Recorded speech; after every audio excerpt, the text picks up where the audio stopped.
My name is Lauren Andrews. I'm founder of AroMed Aromatherapy. We're based out of Montpelier, Vermont. And today we are going to make a sea salt hairspray. These hairsprays are becoming increasingly popular and they're very, very easy to make. And I'll walk you through it today. So the ingredients that you'll need are, well, first of all, you want to start with your container. We're going to make two 2-ounce bottles. And I've got 1 tablespoon of coarse sea salt. And then I have organic aloe vera and organic jojoba and an organic rosemary essential oil. At AroMed, we sell only organic or ethically wild harvested plant oils. It's very important. If you're not going with organic or ethically wild harvested, there is a possibility that the essential oils that you're buying may have pesticides or herbicides in them, and of course we don't want that, and I know you don't either. So let's start with this. I've got my Pyrex cup in here, and it's got a 1/2 cup of water, and I'm getting it hot, but it's not boiling. You want it hot, but you don't need it to boil.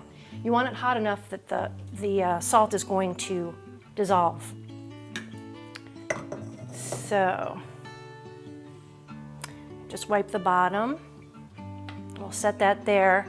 And then I'm going to add the 1 tablespoon of the coarse sea salt. You can get that anywhere, grocery store, apothecaries carry them often, certainly health food stores. I'm just going to get in there and mix that up. Mix it, mix it, mix it. All right, so the sea salt is all dissolved. So the next step is we put a 1/2 teaspoon of the organic aloe vera. Aloe can be very nourishing and to your hair, because the thing that you want to avoid with these sea salt sprays is to have your hair become too dry.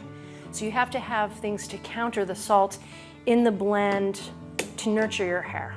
So we've got the 1/2 teaspoon of the aloe vera, and then we're going to take an 1/8 teaspoon of jojoba. Fun word to say, jojoba. There you go. I'm going to put that in, and again, that'll bring some more moisture into the blend. So mix that up. And then last but not least, we have rosemary. You can really use whatever essential oil you want in your hairspray, whatever your preference is. You don't need much. For this blend, it really holds the aroma very well. So I'm only going to put 3 drops of the rosemary.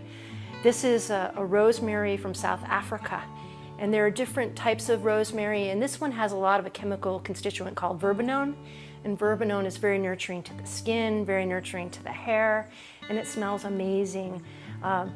Sometimes rosemary can be really camphorous and strong and medicinal smelling.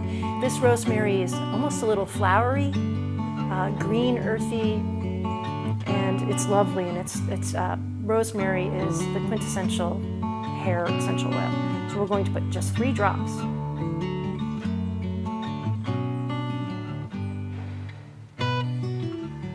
Okay, it's really quite remarkable the aroma you get from just 3 drops of essential oil.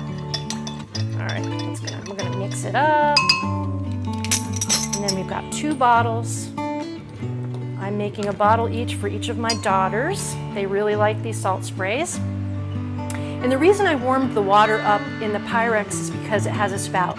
It's just much easier to pour into the small bottles when you heat the water this way.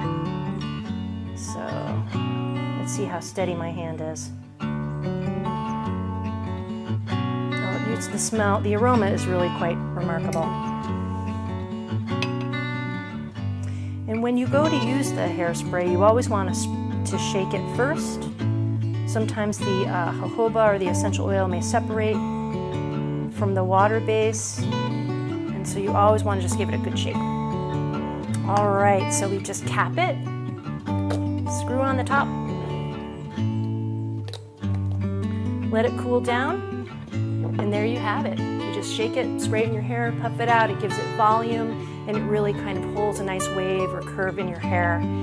And so that is it. If you are enjoying this and you want to learn more about aromatherapy, please consider subscribing to the AroMed Aromatherapy station on YouTube, or you can check out our website. We have a recipe gallery at our AroMed of Vermont website with lots of blending ideas for you.